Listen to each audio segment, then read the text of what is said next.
Hello, this is Dave. All right, Dave. I'm going to do a little bit of a testimony and maybe an appeal as well. Little piss drinker Dave. All right, please subscribe. So what's actually happened is that over the last couple of months, I've found myself getting kind of sicker and sicker. Oh, that's not good. But at first it wasn't very obvious. Yeah, these things never are, Dave. And to be fair, there's a lot going around at the moment. A lot of sick people around the world. I was waking up feeling quite breathless. How's your sense of taste and smell, Dave? But, because I use the amber nectar, I would take it and I'd recover very quickly. Be that as it may, Dave, alcohol is never the answer. I know it may seem to block things out, but it certainly doesn't cure anything. So it wasn't noticeable at first, but I was literally more often than not now waking up breathless, and it was getting sort of worse. Well, Dave, I would highly recommend that you seek medical intervention because it could be all sorts of things. I couldn't figure it out until one night it was getting a bit cold, so I grabbed a second duvet out of the bottom of my wardrobe and then realised it was covered in black mould. Ah, you stick. Sorry, that's easily fixed. I'm nowhere near as worried about you now, Dave. 1/4 teaspoon of baking soda, 2 cups of water, mix it all together into a trigger spray bottle and scrub it until it's gone. I woke up in the middle of the night, totally unable to breathe, and that's when I discovered that this duvet had black mould on it. So I went. I actually put a post out on Facebook to for anybody who knew how to get rid of black mould. Good thinking. Ask on Facebook, that place that's really well known for accurate information. So I tried all these things that was like cleaning up. I threw away that duvet, I threw away anything else that seemed to be affected. And I ended up cleaning my place up totally. Well done, Dave. Nice job. I'm guessing that you live alone, not married. Not that it's only women that can clean, obviously. I would never say that. With tried different methods, but I kept getting sick. Well, this just keeps getting stranger and stranger. And for those of you who don't know, this is Dave Murphy, and Dave Murphy famously drinks his own urine. So, sorry, what was that? Why? I ask that question all the time. Well, I've been drinking urine now for 6 years. Is basically I would get up, wee in my glass.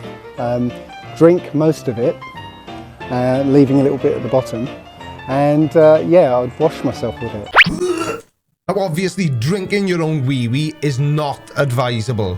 Do not do it. You can, but it is not advisable. And before anyone freaks out, when I say you can drink your own urine, I mean that in the same way as you can smoke crack. Just because you can, it doesn't mean you should, is what I'm trying to say. It can introduce bacteria, toxins, and any medications you may be taking straight back into your system. And there is absolutely no evidence to suggest that drinking urine has any health benefits at all, despite what Dave thinks. Now, I'm not saying you're ill because you drink your own pee, but are you ill because you drink your own pee all the time? And then one night I was it was about 1 o'clock in the morning, and my body suddenly went into panic mode.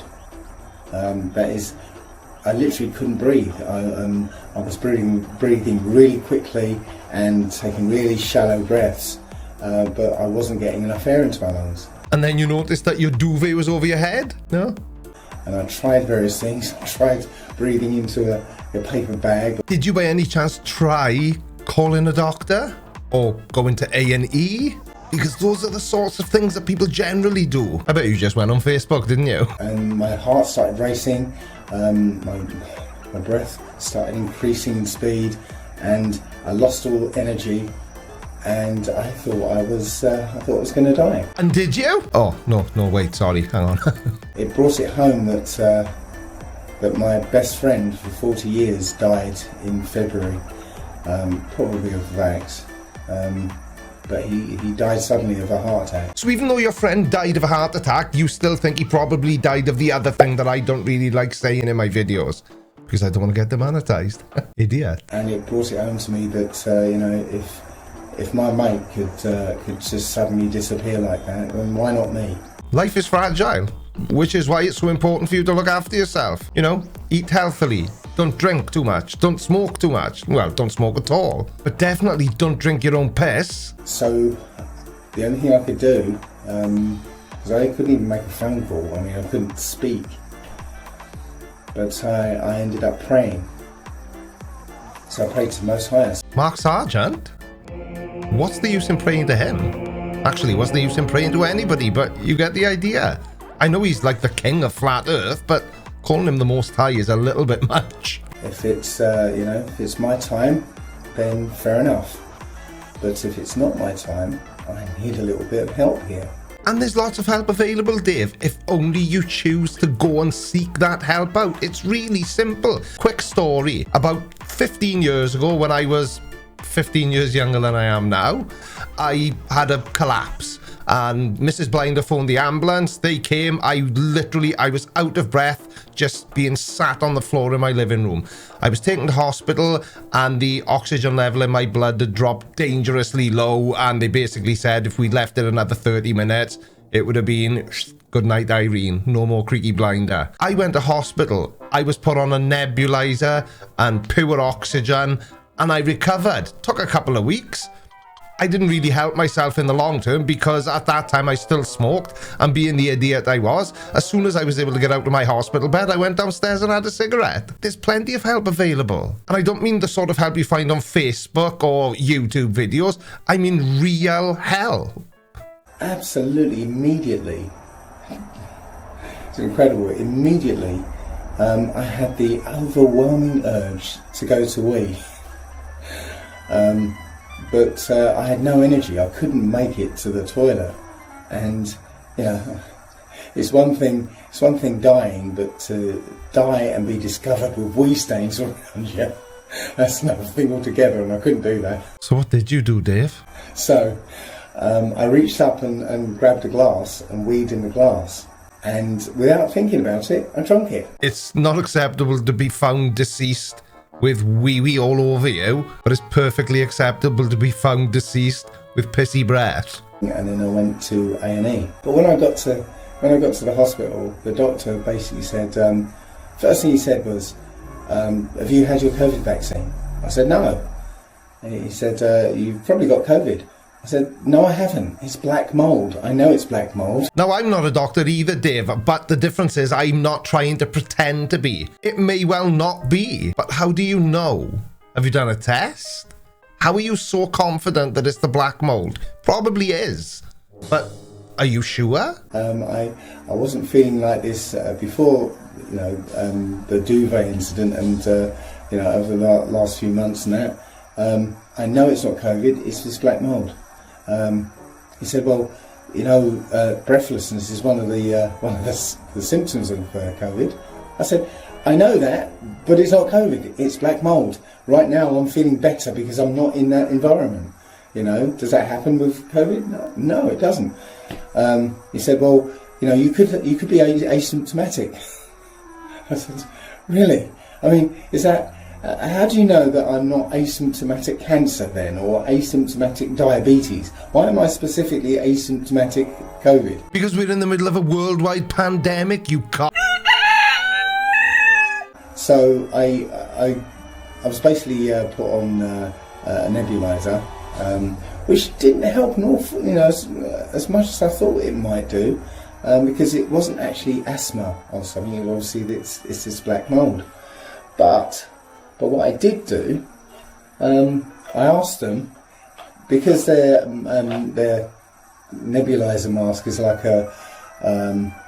it's a one-use thing. You know, everyone who uses it, they throw it away afterwards. I said, can I keep it? You know, and they said, oh yeah, no problem. So I walked away with their nebulizer mask. Oh, please don't tell me that contains what it looks like it contains. He can't be. Can he? I suppose he drinks it, so why not? So what I've been doing ever since is, and you can see it in there, I've been putting urine in it and nebulizing urine. Do you realise how disgusting that is, and also probably pretty dangerous? Now, I've helped a couple of people with this technique actually. A friend of mine, he has COPD, and he asked me what he could do. And you told him go and see his doctor. He uses a vape, so I told him just put some urine in that vape and vape urine.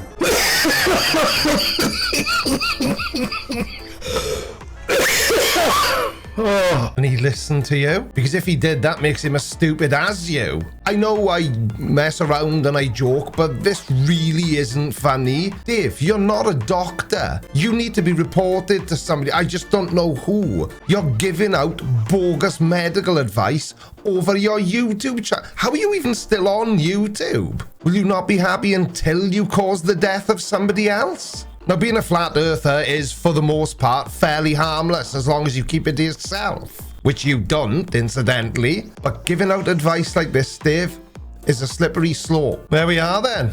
Once an idiot, always an idiot. Hey, Dave? No, I definitely wasn't trying to point out that I've started a second channel called There We Are Then, which is a podcast. And that this Sunday I've got Scientist Melody on. Definitely wasn't trying to do that. But if you do feel compelled to head over there, it's linked below this video and on my main channel page, and hit subscribe. I would be very grateful. Thanks for watching, everybody. Love you, bye. Alright, watch this next. But before you do, make sure you subscribe by order of the Creaky Blinder.